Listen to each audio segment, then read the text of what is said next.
ಎದುರಿಸಿ ಓಡಿಸುವ ನಕಲಿ ನಾಡಕೋವಿಯನ್ನು ನಾವು ತಯಾರಿಸಿದ್ದೇವೆ. ಇದು ಉಪಯೋಗ ಮಾಡುವುದೇನೆಂದರೆ, ಮೊದಲನಾಗಿ ಕ್ಯಾಪನ್ನು ತೆಗಿಬೇಕು. ಕ್ಯಾಪನ್ನು ತೆಗೆದು ಗ್ರೀನ್ ಪಟಾಕಿ ಅಟೋಮಾಮ್ ಅಂತ ಹೇಳ್ತಾರೆ, ಇದೊಂದು ರಂಧ್ರ ಇದೆ. ಆ ರಂಧ್ರದ ಮೂಲಕ ಈ ಬತ್ತಿಯನ್ನು ಹೊರಗೆ ತೆಗಿಬೇಕು, ಈ ಥರ. ಅದರ ನಂತರ ಕ್ಯಾಪನ್ನು ಫುಲ್ ಟೈಟ್ ಮಾಡಬೇಕು. ಎಷ್ಟು ಟೈಟ್ ಆಗ್ತದೆ ಅಷ್ಟು ಫುಲ್ ಟೈಟ್ ಮಾಡಬೇಕು. ಅದರ ನಂತರ ನೀವು ಕೋತಿಗಳು ಇದ್ದರೆ ಈ ಕಾಗದ ಚೂರು ಮುದ್ದೆ ಮಾಡಿ, ಇಲ್ಲಾದರೆ ಗ್ರೀನ್ ಎಲೆ ಸಾಗುತ್ತೆ. ಈ ಥರ ಒಂದು ಚುಂಡಿನ ಥರ ಮಾಡಿ, ಇದರಲ್ಲಿ ಗಜಕೋಲಿದೆ. ಈ ಗಜಕೋಲಿನ ಸಹಾಯದಿಂದ ಅರ್ಧ ಪೈಪಿನವರೆಗೆ ದುಡಬೇಕು.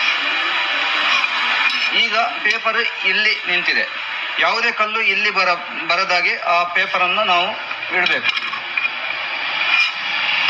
ಅದರ ನಂತರ ಬೇಬಿ ಜಲ್ಲಿ ಕಲ್ಲು, ಕಾಳು ಗಾತ್ರದ ಕಲ್ಲು 10ರಿಂದ 12 ಕಲ್ಲನ್ನು ಇದರಲ್ಲಿ ಹಾಕಬೇಕು. ಆ ಕಲ್ಲು ಗನ್ನಿನ ಒಳಗೆ ಫ್ರೀಯಾಗಿ ಮೂವ್ಮೆಂಟ್ ಆಗ್ತಾ ಇರಬೇಕು. ಅವಶ್ಯ ಇದ್ದರೆ ಕೆಳಗೆ ಬೀಳದಾಗೆ ವಾಪಸ್ ಎಲೆಯನ್ನು ಇಲ್ಲಾಂದರೆ ಪೇಪರನ್ನು ಇಡ್ಬೋದು. ಅದರ ನಂತರ ಇದರಲ್ಲಿ ಲೈಟರ್, ಕೈಯಲ್ಲಿ ಬೆಂಕಿ ಕೊಡಲಿಕ್ಕೆ ಇಲ್ಲ ಇದಕ್ಕೆ. ಈ ಲೈಟರ್ ನಾವು ಫಿಟ್ ಮಾಡಿದ್ದೇವೆ. ಒಂದು ಕೈಯನ್ನು ಇಲ್ಲಿ ಇಟ್ಟು ಲೈಟರ್ ಆನ್ ಮಾಡುವಾಗ ಇಲ್ಲೇ ಚಾರ್ಜಿಂಗ್ ನಮಗೆ ತೋರಿಸುತ್ತದೆ.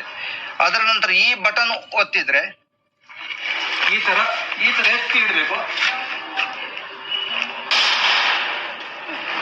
ನಾವು ಹಾಕಿದ ಕಲ್ಲು ಸಾಧಾರಣ 100ರಿಂದ 150 ಫೀಟ್ ಹೋಗಿ ಅದಕ್ಕೆ ಏಟು ಬೀಳುತ್ತೆ. ಸಾಯುವುದಿಲ್ಲ, ಏಟು ಬೀಳುತ್ತೆ. ಮತ್ತು ಬೇಗನೆ ಬರುವುದಿಲ್ಲ, ಒಂದು 15 ದಿವಸ ಬರುವುದಿಲ್ಲ.